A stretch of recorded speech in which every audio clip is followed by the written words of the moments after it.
Hello, hello mga kalongger. Magandang araw po mga kalongger. So napakasaya natin tong araw na to mga kalongger. Dahil po meron tayong dumating na special na ibon. Meron po tayong bumalik na napaka-special na ibon sa atin mga kalongger. So papakita natin sino kaya ang ibon na to mga kalongger.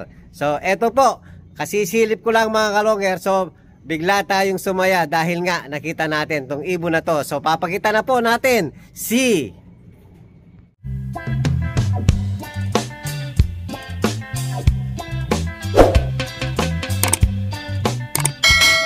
hello, hello mga kalongger. So eto na po yung ibon natin bumalik. Hindi niya pa rin nakalimutan ang pwesto niya mga kalongger. Sino kaya to? So eto, iikot ko muna kayo mga kalongger. So eto yung mga warrior natin. O pag bukas natin to mga kalongger, lagi natin binibilang yung mga warrior natin kung may nagsobra ba o kulang mga kalongger. So binilang natin, may sobra na naman isa. So eto na po ang special nating ibon. Ayan po si Pato 1K mga kalongger. Yan, alam niya yung pwesto niya. At eto yung dati niyang kapares. So yung recheck natin na Java ko mga kalongger. Tignan nyo yung itsura ni Pato 1K mga kalongger. Puro putik ang paa. Madungis na madungis. Pero mukhang hindi naman payat. So hindi ko pa po inawakan yung ibon natin. So kukunin natin mga kalongger. Ayan o, alam niya yung pwesto niya. Itong dalawang to mga kalongger, ang pwesto niya, itong butas na to tsaka itong butas na to. So ito po yung kapares niya dati. So titingnan natin kung anong magiging reaction niya pag nasilip niya uli yung kapares niya. Dahil po ang kapares niya, ayan, may pares ng bago. Ayan po, tinaboy niya. Ayan po yung kapares niya. Napakadungis na naman ni Pato 1K. Yan, marunong na pong mamuhay na mag-isa sa wild mga kalongger. Dahil sanay na po yan. Dahil ilang beses na po nawala yung ibon natin yan. Bali ano na po yan mga kalongger, grade 3 na po. Anong ibig sabihin ng grade 3 mga kalongger? 3 beses nang nakarera, 3 beses nang finisher sa norte mga kalongger. So unang nalaban to mga kalongger, BBC YB. So last lap po, puro last lap nawawala. Tapos linaban natin sa Kosa, last lap din. Hindi sineswerte sa last lap mga kalongger.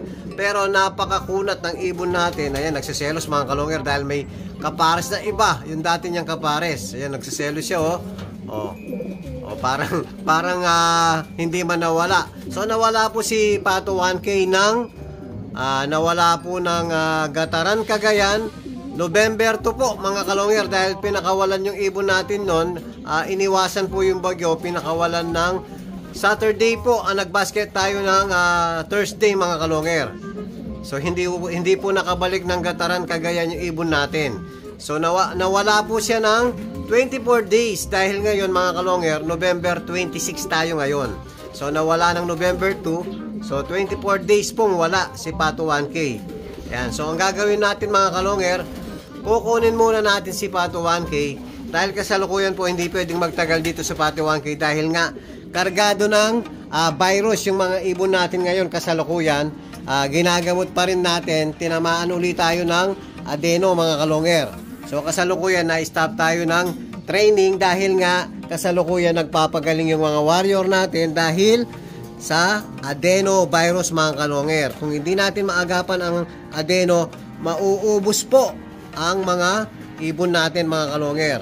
So kailangan maagapan natin. Pati yung dito sa kabila, tinamaan na rin po ng adeno. So in-inject ko na uli. In-inject ko po ulit yung mga ibon natin.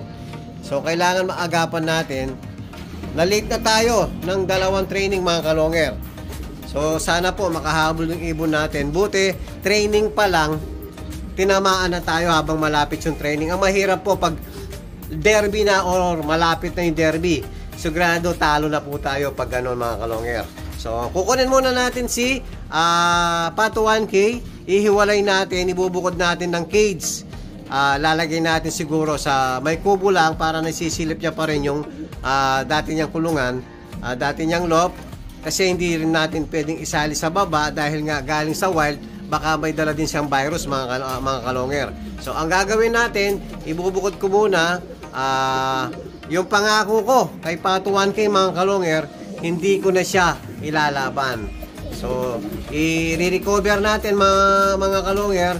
Gagawin na natin breeder si Pato 1K dahil makunat ang linyadang to mga kalongger. Bali Japan po to. Nanay niya yung original na tinatawag natin Pato 1K na original. Tapos yung tatay niya po yung Japan Okus. Yung mga kukunat natin linyada mga kalongger. O ayan po. 3 times North Finisher na po si Pato 1K mga kalongger. So kukunin ko muna, papainumin natin ng siyempre Victory tsaka recovery pills mga kalongger para makabawi si Pato 1K. Mukhang maganda naman yung ano niya, kalagayan niya dahil nga tingnan niyo po kasi inahanap agad yung kapares. Sanay na kasi mamuhay sa wild. Tingin ko meron siyang kinakainan o sinasamahan ng mga madaming kalapati sa wild to kaya marunong nang mamuhay mag-isa talaga. Nakaka-survive na siya ng mag-isa. So ito mga kalongger, kukunin ko muna yan yan, nagsiselos po. Nagsiselos si Pato 1K. Aba, naging threesome mga kalongger. Naging threesome na. Hindi naman inaaway yung babaeng kalaguyo ni Jabakok mga kalongger. Naging threesome sila. Pwede pala. Threesome muna kayo mga warrior ko. Pero hindi, baka mahawa ka sa kanila. Yan. Kukunin muna natin si Pato 1K mga kalongger. Hello mga kalongger. Ayan po, linagay na natin dito. Kumuha tayo ng isang single cage. So eto na po si Pato 1K. Ayan, nakatapak na sa apakan niya. Tapos naka-ready na yung dalawang Victory pills at saka isang recovery capsule mga kalongger. Ayan, so kukunin muna natin si Pato 1K para ipainom natin yung dalawang Victory tsaka capsule. Tapos may tubig na rin, dinagyan natin ng dextrose powder mga kalongger para ayan po, para manumbalik yung ano niya. Kailangan niya ng glucose mga kalongger. So kukunin ko muna po yung ibon natin mga kalongger. So eto na po mga kalongger, kinuha na po si Pato 1K. So eto, papainom na po natin yung Victory kay Pato 1K. Inom. Dalawang Victory. Tapos hagurin natin papasok sa butsi niya para sure na napapasok. Tapos yung recovery pills natin mga kalongger. So binasa natin para tuloy-tuloy. Yan, sa lalamunan niya. Ayan po si Pato 1K. So intact po, nandyan pa rin yung ano niya sticker niya. Ayan, kompleto. Hindi nahuli yung ibon natin mga kalongger. Puro putik ang paa. Ayan. Putik, puro putik mga kalongger. Napakagaling ni Pato 1K. Napakagaling mo. Ayan So breeder ka na ngayon. So papakainin muna natin, bibigyan natin ng pagkain mga kalongger para makabawi agad yung ibon natin. So kukulong ko muna mga kalongger. So ayan na po mga kalongger, binigyan na natin ng pagkain tsaka tubig na may glucose. Ayan, titingnan natin kung kakain. Mga kalongger, hindi man nanibago si Pato 1K.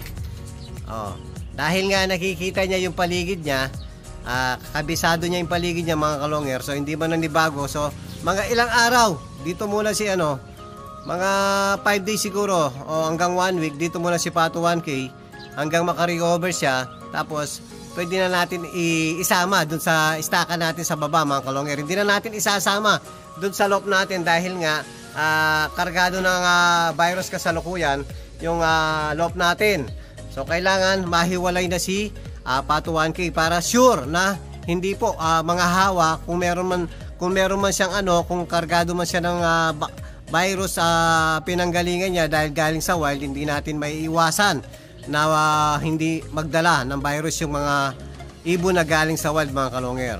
So ayan po, gutom na gutom si Pato 1K. Ayan po, soft food po, pellets saka malilit na buto.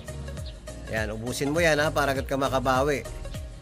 Yan, napakasaya natin mga kalongger. Talagang malakas ang kutob ko na talagang babalik si Pato 1K someday mga kalongger dahil nga napakalakas ng homing instinct ng ibon na to. Ilang beses na po kasing nawala itong ibon na to. Basta hindi nila mahuhuli yung ibon natin. Babalik at babalik si Pato 1K. So meron kasabay na nawala to kung natatanda nyo po, yung special din natin na ibon na si Pencil na nagdala ng 3 karangalan, 3 trophies sa atin mga kalonger. So ayan po, sana someday makabalik din si Pencil mga kalonger. Ayan gutom na gutom po Very good si Pato 1K. Ayan mga kalonger, kain lang, huwag kang mahiya. Nabulunan pa mga kalonger dahil nagmamadaling kumain. Ayun may tubig ka. Kain lang, kain. Yan, halos na paubos na po yung binigay natin pagkain kay Pato 1K.